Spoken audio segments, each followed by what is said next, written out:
Alors, quand j'ai rencontré Solène, que je ne connaissais pas avant la du conférence, et j'ai regardé son LinkedIn, j'ai vu sa tête, je me dis, putain, elle a commencé project manager. Bon, il n'y a pas de saut métier, ça arrive à tout le monde. Sur la RATP, Orange Labs, ok. Puis après, elle est partie à New York, monter sa boîte, Go Inquire en Q&A. Après, elle est revenue, être une experte de la santé sur mobile, ok. Et puis après, elle a travaillé chez Lydia, dans le paiement. Aujourd'hui, elle est CPO de KissKissBankBank. Je vous demande d'applaudir Solène Maître.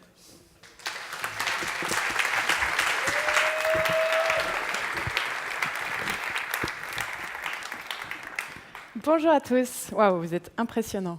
Voir autant de monde travailler dans le produit, c'est rare. Qui est, comme moi, product manager, owner, product leader? Ok. Wow. Qui est designer? Quelques-uns. Développeur? Wow. C'est bien une journée sans développeur. Qui est entrepreneur? Non? A1? Ouais. Étudiant, journaliste, recruteur, personne, cool. Alors, j'ai vu quelques présentations depuis ce matin, je pense que la mienne va être un peu différente. Comme vous l'avez compris, on va parler de plateforme. Je sais que pour vous, ce n'est pas encore très clair ce dont on va parler, mais ne vous inquiétez pas, petit à petit, au fur et à mesure de la présentation, vous allez comprendre. J'ai pas pris le... Voilà. Donc, merci Fabrice qui m'a bien introduit. Effectivement, j'ai eu... plusieurs vies, mais jamais de vie en parallèle, je vous rassure. J'ai un background technique, je suis ingénieur. J'ai effectivement commencé chez Faber Novel, puis j'ai monté Enquire à New York. C'est là où je suis rentrée un peu dans le produit. J'ai appris le métier de product manager aux États-Unis. Quand je suis revenue en France, c'était encore un métier un peu connu, Et du coup, j'ai décidé d'aller toquer à la porte d'un produit que j'aimais beaucoup, Lydia, l'application de paiement mobile. Si vous voulez me typer pour la présentation, je vous ai même donné mon numéro, vous pouvez me faire un Lydia. Pour ceux qui ne connaissent pas, c'est une application qui permet d'envoyer de l'argent à ses amis juste avec un numéro de téléphone. Du coup, chez Lydia, j'ai fait principalement du lancement de produits, j'ai lancé une cagnotte, j'ai fait la V4 de l'application que vous avez entre les mains. Et ensuite, l'année dernière, j'ai rejoint KissKissBankBank avec un nouveau challenge, celui de structurer l'équipe produit, avec une mission qui s'est petit à petit constituée autour du thème d'aujourd'hui, transformer des produits en plateforme. Je sais, c'est toujours pas plus clair pour vous, c'est quoi des produits, c'est quoi une plateforme. C'est pour ça que je vais vous expliquer un peu plus ce qu'on fait chez KissKissBankBank et du coup, pourquoi on a cette mission-là aujourd'hui. KissKissBankBank, je pense que de nom, vous connaissez à peu près tous. Qui n'a jamais entendu parler de KissKissBankBank? Une personne, deux. OK. Donc, on fait du financement participatif. Vous connaissez tous, je pense, KissKissBankBank, mais un peu moins les autres produits qu'on a lancés. En fait, depuis 2009, on a lancé 3 produits de financement participatif. Un premier produit, KissKissBankBank, qui permet de financer, donc par la foule, des projets innovants et créatifs, sous forme de dons ou de dons contre dons. Ah, c'est allé trop vite. Ah mince, vous avez vu le résultat. Ensuite, on a lancé Hello Merci. Waouh. Hello Merci en 2013 pour financer des projets personnels sous forme de prêts solidaires. Puis l'Endopolis en 2015 pour financer des projets d'entreprise sous forme de prêts rémunérés. À chaque fois, on a lancé ces produits de façon... vraiment start-up, MVP, build and learn, tout ce que vous connaissez. On ne s'est jamais posé la question d'une solution globale de financement participatif. On a des fondateurs qui viennent pas du tout du milieu de la tech ni du produit. On a lancé chaque produit avec 3 développeurs. Il n'y avait pas d'équipe produit avant l'année dernière. Bref, c'était un peu le bazar. Et ensuite, du coup, aujourd'hui, on a 7 ans. Oui, 7 ans, on dit souvent que c'est l'âge de raison. Et donc aujourd'hui, on a des produits qui sont matures, on n'est plus dans une course aux features, on n'est plus à sans cesse regarder la concurrence pour voir ce qu'est en train de faire Ulule. Et donc on se pose plutôt la question de la scalabilité de nos produits et de la scalabilité de nos stratégies, à savoir diversifier nos produits de financement participatif. Si on regarde nos 3 solutions, elles ont plein de briques en commun. On fait du financement, donc globalement, toute la partie monétique, elle est en commun.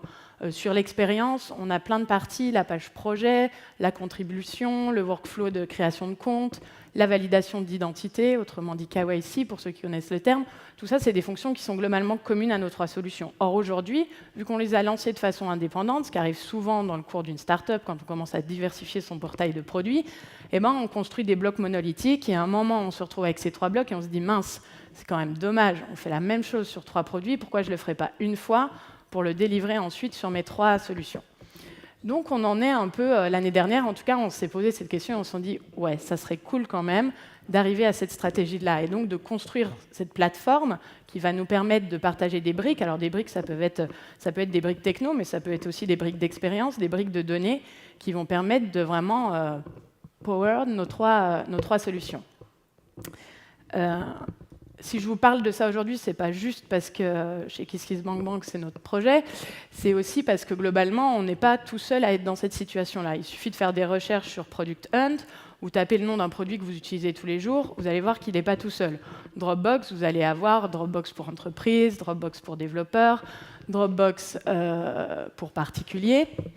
Si vous prenez Lydia, vous utilisez l'application de paiement mobile tous les jours entre particuliers, mais derrière Lydia, il y a une solution de cagnotte, il y a une solution de billetterie pour les étudiants, il y a une solution d'encaissement pour les professionnels sous forme de QR code. Bref, il y a plein de produits satellitaires.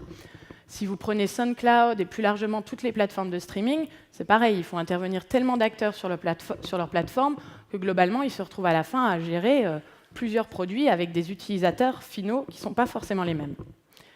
Spotify, de la même façon. Square, c'est un autre bon exemple aussi. Il suffit de regarder le footer de Square, qui change en plus à peu près tous les 3-4 mois, pour se rendre compte qu'ils ont peut-être 15-20 produits différents, avec des produits qui sont à la fois utiles pour des boulangers ou pour des étudiants. Donc voilà, on en est arrivé là, on n'est pas tout seul, et néanmoins, dans le milieu du produit, d'ailleurs on l'a vu aujourd'hui dans le thème des conférences, on parle beaucoup de MVP, de build and learn, de test, etc. Mais globalement, scaler un produit et scaler plusieurs produits à la fois, il y a peu de ressources pour ça. La plateforme, elle se retrouve globalement tout seule face à tous les livres que vous avez sûrement dans vos bibliothèques. Du coup, on y est allé chez KissKissBankBank. Je ne prétends pas aujourd'hui avoir la solution miracle à vous partager de A à Z, mais néanmoins, depuis 1 an, du coup, on a initié cette stratégie et on a mis en place plusieurs choses. Et donc aujourd'hui, je voulais vous partager 4 leçons. 4 leçons qu'on a du coup mises en place depuis plus d'1 an aujourd'hui. Maîtriser la vision long terme, choisir le bon moment pour y aller, construire un design system et construire des microservices. Ah oui, j'ai oublié quelque chose. Je voulais justement savoir si, de votre côté, qui considère qu'il opère aujourd'hui en tant que product manager, owner, etc., un seul produit, c'est-à-dire qu'il a à la fin un seul type d'utilisateur qui est le même. Ouais. Qui opère au moins 2 produits. Ouais. Qui opère 3 produits. Qui opère plus que 3 produits. Ah ouais. Donc vous devez un peu comprendre les problèmes que j'ai soulevés jusqu'à maintenant. OK. Bon, même pour ceux qui ont un seul produit, je pense que vous pourrez tirer quelques leçons de ce que je vais raconter. D'abord, maîtriser la vision long terme. En tant que du coup product manager, vous êtes le garant de la roadmap. Si vous avez plusieurs produits comme nous, KissKissBankBank, Hello Merci, Lendopolis, on a un product owner par solution, et néanmoins, on a une seule équipe de développeurs. On est 17 aujourd'hui, 12 développeurs, 5 au produit, un data scientist, et on doit tous travailler ensemble sur ces 3 solutions, et aussi aujourd'hui sur cette plateforme-là. Globalement, vous l'imaginez bien, le problème que vous allez avoir en interne, c'est que justifier des fonctionnalités sur la plateforme, c'est justifier des fonctionnalités qui vont avoir un impact sur votre business à long terme, VS des fonctionnalités sur votre produit dont vous pouvez mesurer le succès immédiatement. Du coup, quand vous êtes ce plateforme product manager, vous allez être soumis à beaucoup de freins et de barrières en interne. Il y a une solution, en tout cas, que j'ai trouvée à ça, c'est valider en amont et avoir au sein de toute la société une vision long terme qui vous permet de savoir, OK, on investit du temps sur cette plateforme parce qu'on sait où on va dans 5 ans.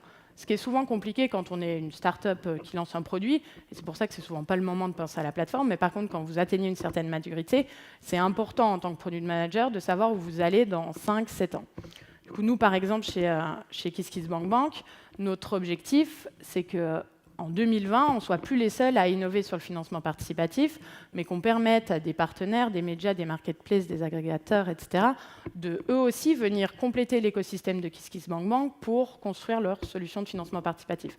Donc cette plateforme-là, au-delà de nous servir à nous, elle servira dans 5 ans peut-être, 5-7 ans, à créer de l'innovation autour du financement participatif. Donc ça, c'est notre vision à long terme. Et donc du coup, une fois que cette vision-là à long terme, elle est partagée au sein de toutes les équipes en interne, c'est beaucoup plus simple de justifier un investissement à un moment et des ressources à un moment qui sont allouées sur cet effort de plateformisation. Du coup, il y a beaucoup de personnes qui m'ont demandé aussi, mais est-ce que du coup... oui, non, pardon. Il faut choisir à quel moment on y va. Est-ce que c'est le bon moment? Est-ce que je devrais attendre? Est-ce que demain, vous allez aller toquer à la porte de votre CEO en disant « je crois qu'il faut qu'on rajoute une ligne sur notre roadmap, on va l'appeler plateforme ». Pas forcément. C'est pas toujours le bon moment. C'est parce que vous avez plusieurs produits qu'il faut y aller. Peut-être que d'ailleurs, vous l'avez fait déjà depuis le début parce que vous avez été plus malin que nous. En tout cas, il y a quelques signes que j'ai identifiés qui montrent que globalement, il faut y aller. Si vous avez trop de dettes sur une application monolithique, nous, KissKissBankBank, on l'a lancé en 2009. Du coup, au début, on faisait pas mal d'efforts sur la solution, et puis petit à petit, on a lancé d'autres solutions, donc on a mis un peu moins de ressources dessus. Et puis aujourd'hui, on s'est retrouvé avec une solution, globalement, qui était très difficile à toucher. Et du coup, la meilleure façon, face à ce blocage-là, pour apporter de nouvelles features, redonner un nouveau souffle au produit, c'est clairement de casser ce bloc monolithique pour le séparer, le modulariser, et pour aller mettre des petites seringues au bon endroit sans forcément tout casser et tout reconstruire. Donc la stratégie de modularisation, en tout cas, elle permet de venir solutionner ce problème de dette sur une application monolithique. Si vous avez des besoins de mutualisation, c'est notre cas. Globalement, on fait du paiement sur les 3 solutions, on fait de la validation d'identité sur les 3 solutions. Jusqu'à aujourd'hui, imaginez-vous bien que c'était 3 solutions indépendantes. Globalement, la plateforme, elle va nous permettre d'isoler chaque fonction métier pour en prendre un peu mieux soin en quelque sorte et du coup faciliter chacune de nos solutions. Si vous êtes victime, je sais pas si c'est le bon terme, mais d'acquisitions multiples, où vous allez du coup devoir gérer des migrations nécessaires, ça a été le cas de Twitter par exemple, ils se sont retrouvés d'un coup avec un seul produit qu'ils maîtrisaient bien, qui a été du coup satellité par énormément d'acquisitions. Et c'est à ce moment-là qu'ils se sont dit, OK, on investit dans une team qui va nous permettre de vraiment construire cette plateforme et calculer l'efficacité qu'on gagne. Ça me permet de faire la transition avec la petite minute mathématique de la journée. Une autre question qu'on me pose beaucoup, on me dit, OK, vous êtes 12-15 développeurs, est-ce que vous avez dédié une partie de votre équipe technique à cet effort de plateformisation?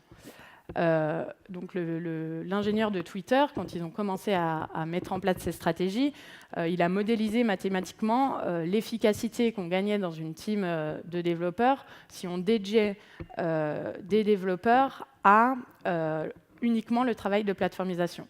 Du coup, on se rend compte que si vous voyez sur la courbe, donc pour vous c'est à gauche, la courbe de gauche, quand vous avez 10 ingénieurs, globalement, vous pouvez mettre toutes les ressources que vous voulez sur cette plateforme, la courbe d'efficacité, elle va faire que chuter. Donc ça ne sert à rien de dédier une ou 2 personnes à cet effort-là. Par contre, si vous êtes sans ingénieurs, vous voyez bien, du coup, sur votre droite, qu'en dédiant 2 ou 3 développeurs uniquement à ce travail de plateformisation, vous allez augmenter l'efficacité de toute votre équipe technique.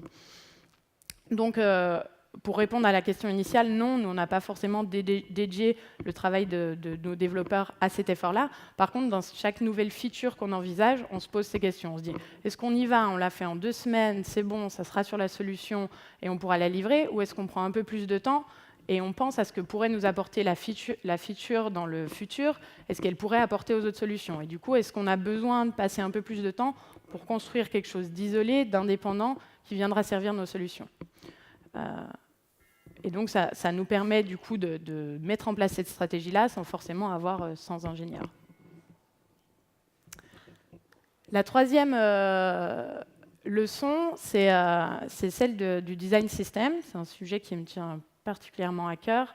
Avant d'arriver chez KissKissBankBank, j'avais lu pas mal de trucs dessus. Je pense que vous êtes aussi familier avec la notion de Kit UI, de Style Guide. Pour ceux qui connaissent pas ça, c'est des librairies du coup de composants qui sont isolés, qui répondent à un certain nombre de règles en termes d'accessibilité, d'animation, d'interaction, et qui vous permettent du coup de créer des interfaces qui sont beaucoup plus cohérentes sur votre produit-là, sur votre produit. Si vous voulez regarder quelques boîtes qui ont énormément travaillé sur ce sujet, il y a Mailchimp qui a fait énormément de choses sur le sujet.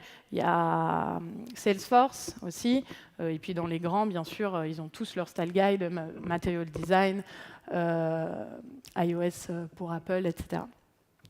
Donc pareil, on s'est dit, est-ce que c'est un rêve de grand ou est-ce que nous, petits, on en a vraiment besoin ? Oui, on en a besoin parce qu'en fait, de la même façon, on avait 3 solutions avec des identités différentes, des frameworks front entre 2009 et 2015. Vous pouvez bien vous imaginer qu'il y a eu tellement d'innovations sur toutes les techno-front que globalement, on ne pouvait pas unifier tout ce qu'on faisait. Donc du coup, on s'est donné cette mission, celle de construire un design system.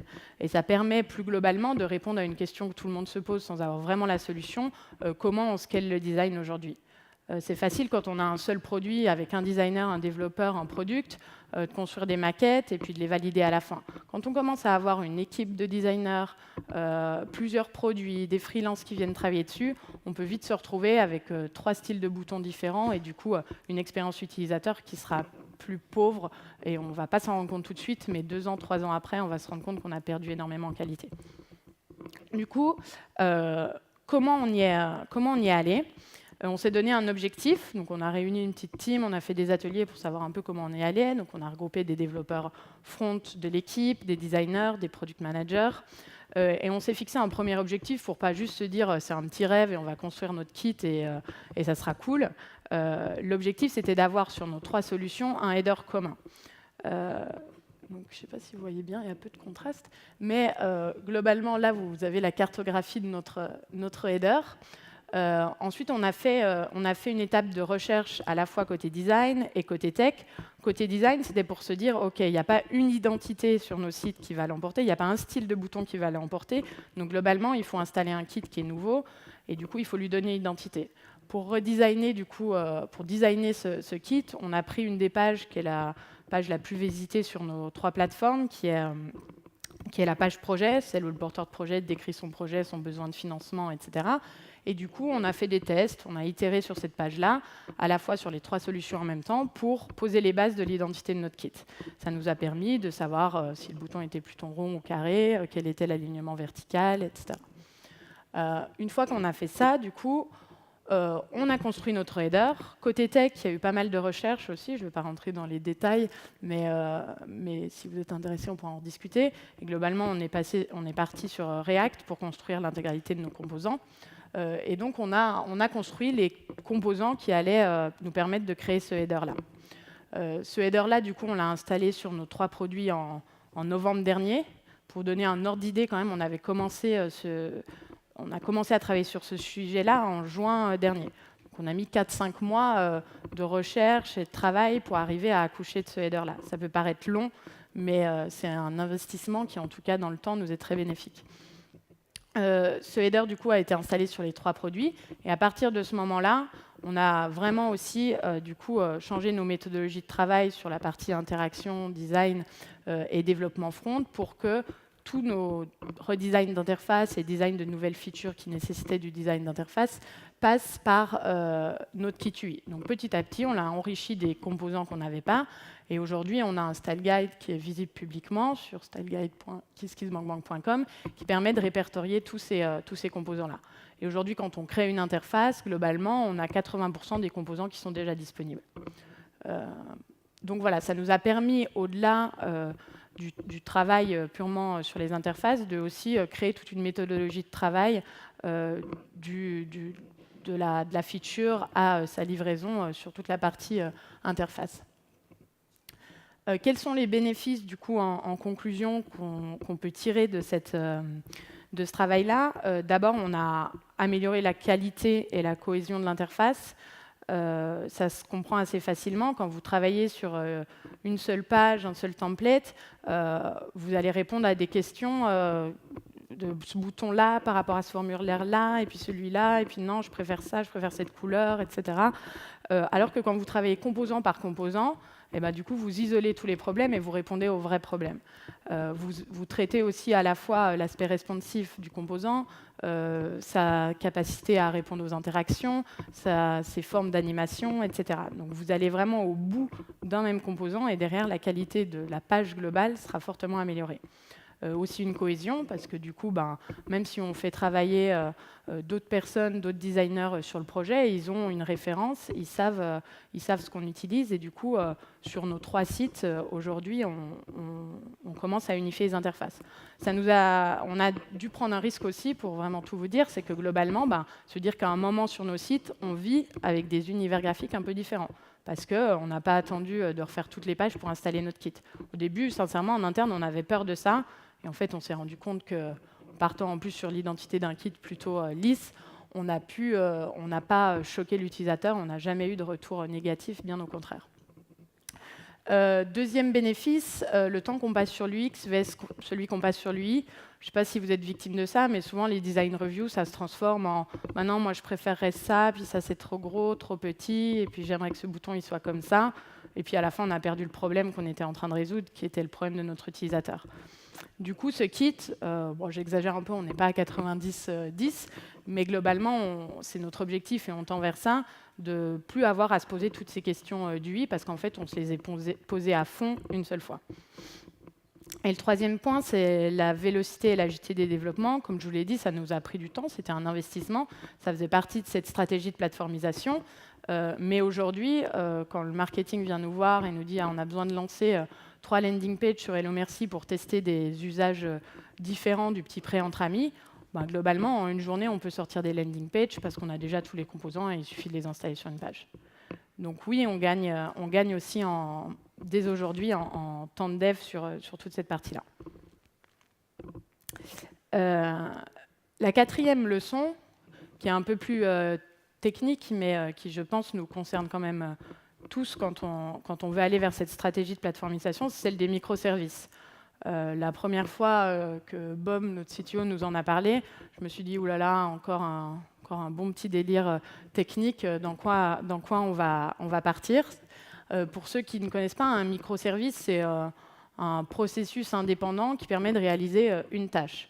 Et donc, du coup, une architecture microservice, c'est le fait de prendre une application monolithique et du coup d'isoler les différents modules de cette application monolithique pour rendre, par exemple, un module plus facilement remplaçable si jamais on se rend compte qu'il est obsolète, pour pouvoir le déployer indépendamment et du coup pas avoir à faire des gros déploiements ou des grosses migrations. C'est aussi du coup gagner en agilité sur ce qu'on fait au sein de l'application et petit à petit gagner en vélocité. Donc oui, des microservices, ce n'est pas juste pour faire plaisir à votre CTO. In fine, votre produit, il va gagner en flexibilité et vous allez, en termes de méthodologie de travail, aussi gagner en agilité. Du coup, chez KissKissBankBank, on a construit pour l'instant 2 microservices qui répondent vraiment à des enjeux différents. Donc c'est pour ça que je voulais les détailler. Un premier microservice qui est celui du paiement. Globalement, nos solutions, du coup, elles communiquent avec un PSP, un prestataire de services de paiement, pour toutes les fonctions liées au remboursement, aux échéanciers, au paiement. On peut supporter plusieurs prestataires de services de paiement suivant le pays dans lequel vous êtes pour lancer votre collecte. Et surtout, depuis 2009, on a eu plusieurs fois à changer de prestataire de paiement pour des besoins réglementaires. Et changer de prestataire de paiement, c'est douloureux.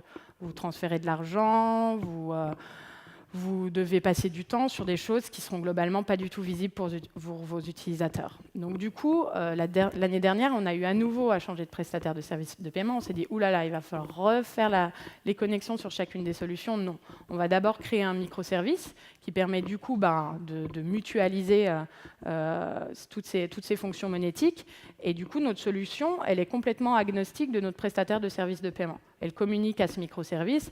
Et demain, dans 2 ans, si on nous dit « Ah ben non, là, vous ne pouvez plus utiliser MangoPay, vous devez peut-être changer sur un autre prestataire », eh ben, on sera plus rassuré parce qu'on se dira, OK, en fait, on le fait qu'une fois avec notre microservice et ensuite on l'installe sur nos solutions. Le deuxième microservice qu'on a construit, c'est un microservice d'identité. On a une grosse contrainte sur notre solution, c'est celle de valider l'identité de nos utilisateurs, ce qu'on appelle le KYC.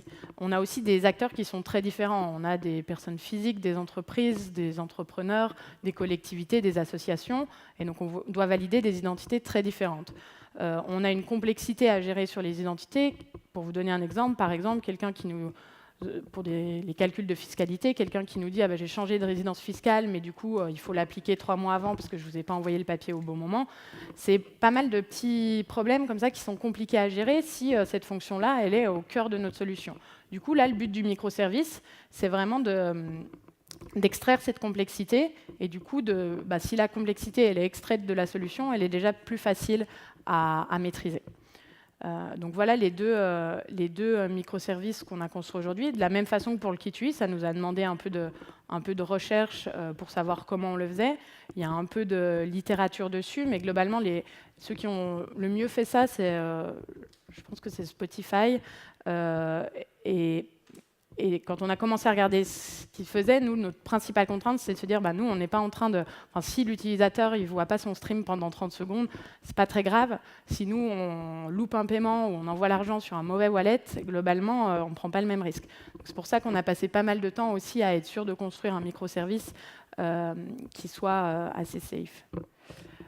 Du coup, les bénéfices côté microservice, souvent on dit qu'un microservice, ça permet de créer une harmonie sur votre produit entre la vitesse, donc la vélocité à laquelle vous pouvez déployer les choses, et la sécurité, c'est-à-dire la disponibilité de vos applications. Du coup, plus vous en construisez, plus vous allez gagner en complexité, en scalabilité, et vous commencez par introduire dans votre application, nous c'est le cas du polyglottisme, c'est-à-dire la capacité pour votre application à intégrer plusieurs langages. Donc si vous avez votre data scientist par exemple qui vous dit mais moi je veux faire ce truc trop cool mais c'est en Python, non, attends, ça va nous prendre des mois. Non, en fait c'est possible aujourd'hui. La testabilité, vous allez tester les choses de façon indépendante et du coup vous n'allez pas vous retrouver avec 2 semaines de recettes sur une fonctionnalité parce que vous avez déjà testé des fonctions de façon indépendante. Après, vous avez des déploiements qui du coup deviennent indépendants, donc vous ne serrez pas les fesses à chaque mise en production. Vous pouvez plus facilement remplacer des fonctions ou des providers. Donc, de la même façon je vous expliquais qu'on changeait, nous, régulièrement de PSP, c'est ça, c'est le but aussi. On peut facilement, du coup, déconnecter un bloc et en rebrancher un autre. Et in fine, alors non, on n'est pas là, mais vous allez gagner en agilité et en disponibilité. Donc voilà, les microservices, ce n'est pas juste un buzzword technique. En tant que product manager, et si vous commencez à penser à une stratégie de plateformisation ou de création d'une plateforme, c'est clairement quelque chose auquel vous devez vous intéresser. Voilà. En conclusion, du coup, les 4 leçons pour vous donner des idées de questions, maîtriser la vision long terme, choisir le bon moment pour y aller, construire un design system et construire des microservices. Pour l'instant, nous, c'est les résultats de notre première année de mise en place de cette stratégie. Elle va encore être longue, on a encore énormément de choses à apprendre. Mais en tout cas, le sujet est ouvert aux questions. Merci.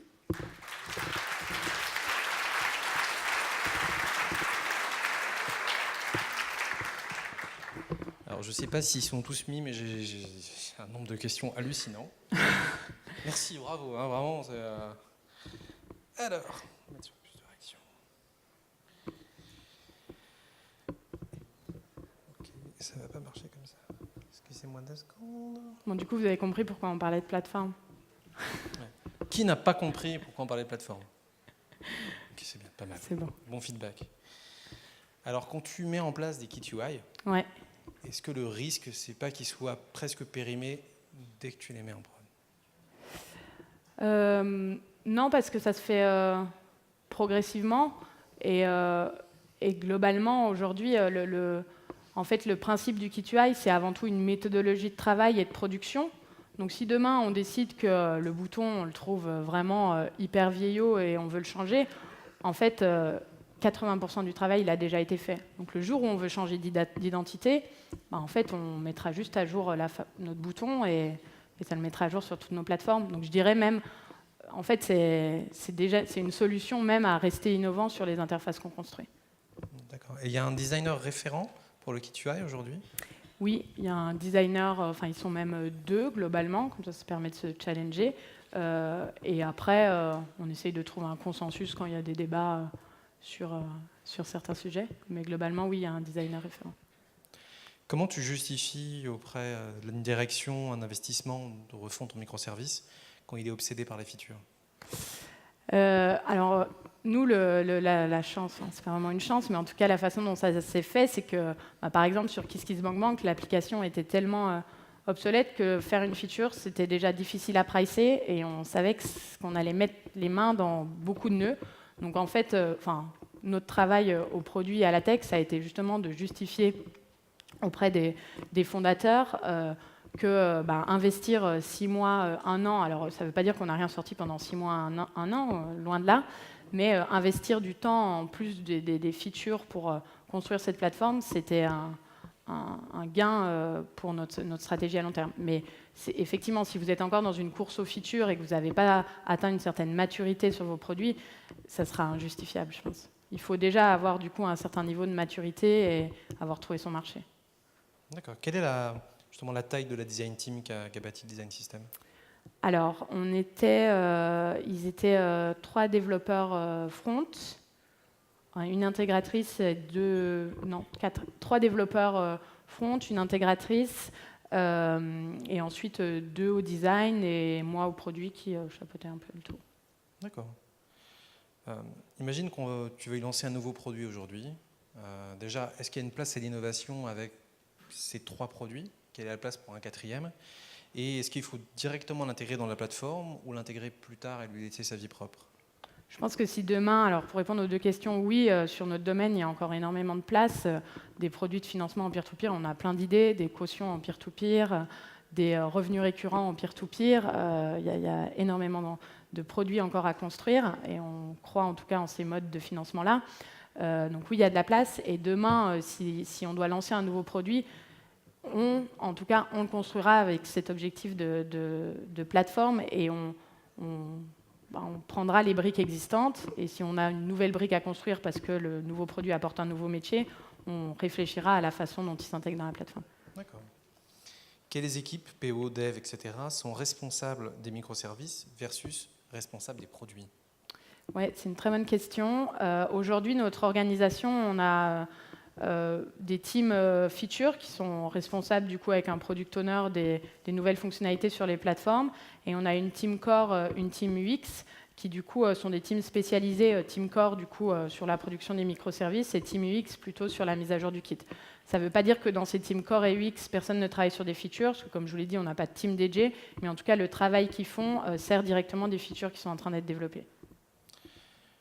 Bon, pour revenir sur le iKit, Oui. comment faire si tes produits ont un positionnement ou une image différente?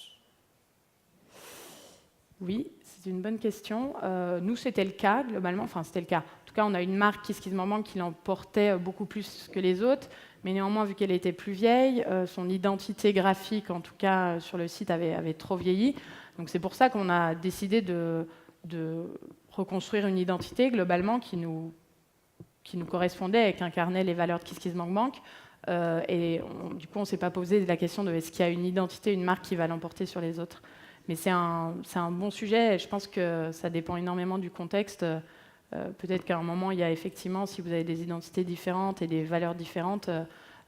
Après, par contre, ce qu'il faut bien voir dans le kit, c'est que globalement, votre kit, il est nu de toute identité graphique. Donc, vous pouvez aussi, par la typographie, par l'icono et par les couleurs, complètement transformer votre kit. Bootstrap, c'est un bon modèle. Il y a énormément de sites qui sont construits sur Bootstrap.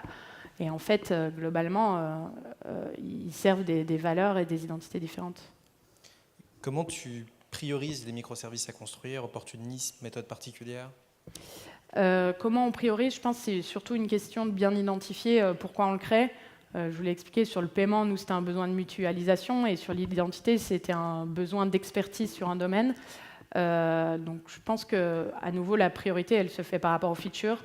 Nous, on a construit celui du paiement en premier parce qu'on avait cette migration à faire et on a construit celui d'identité parce qu'on avait ce problème de résidence fiscale à gérer.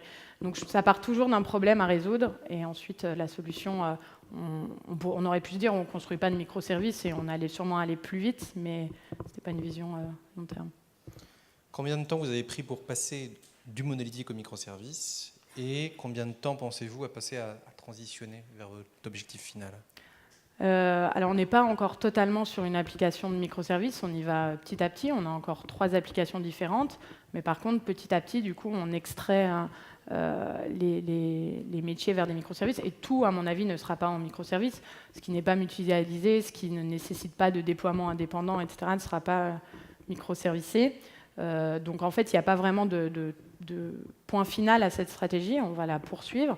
Et pour la stratégie globale, là, on se donne 5 ans pour se dire que dans 5 ans, on pourra ouvrir cette plateforme à des partenaires. Donc, c'est un peu notre objectif sur le temps. D'accord. Du coup, comment fonctionnent vos process de test et de déploiement? Alors, il y a des tests. Si la feature a besoin de tests produits, il y a des tests produits.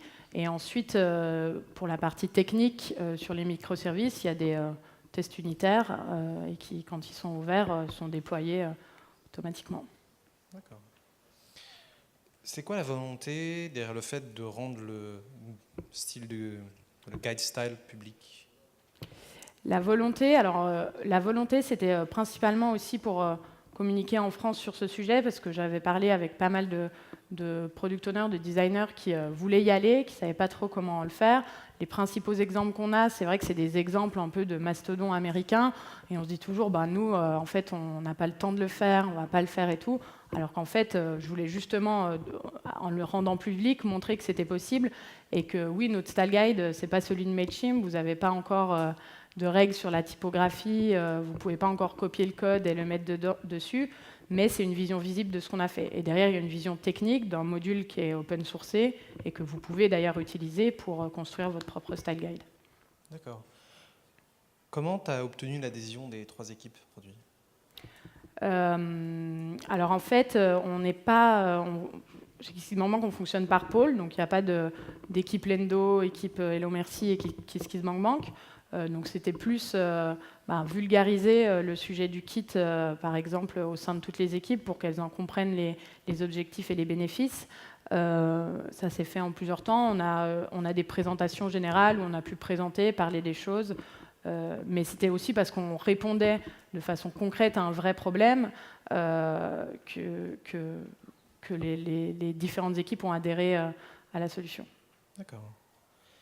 La plateforme, c'est vraiment un produit, plateforme Product Owner, ou est-ce que c'est un choix d'architecture ici? C'est une bonne question, je ne sais pas si j'ai la réponse. Je pense que ça devient un produit, dans la mesure où, en fait, si on comprend la vision extrême de cette plateforme-là, demain, elle aura des utilisateurs. Les développeurs seront les utilisateurs de cette plateforme.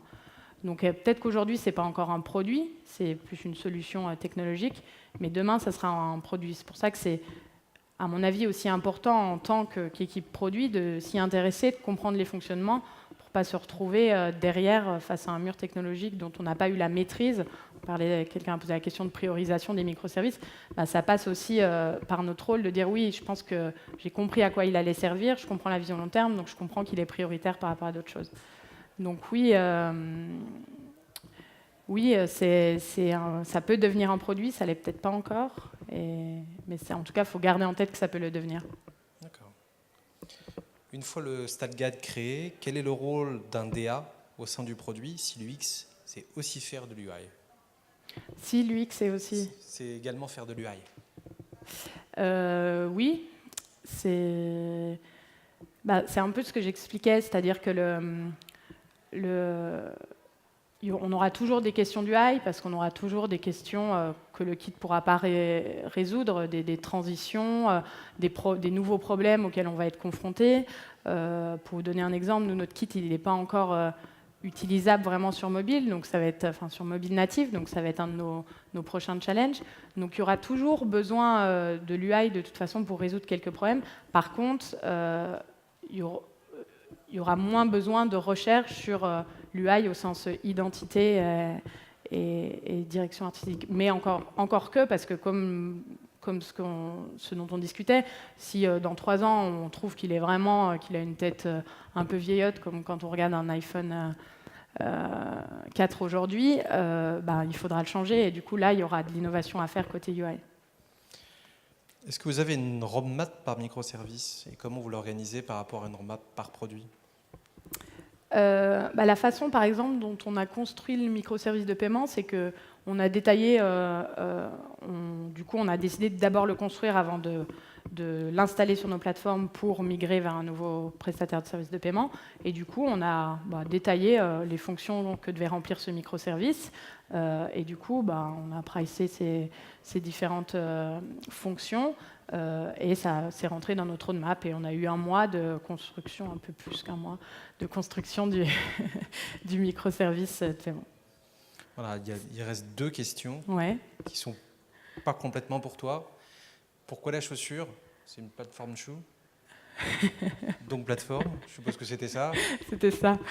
Bon, je me demandais si tout le monde allait comprendre. La réponse est non. Et sinon, oui, il y aura un goûter. C'est pas possible, pense qu'à bouffer.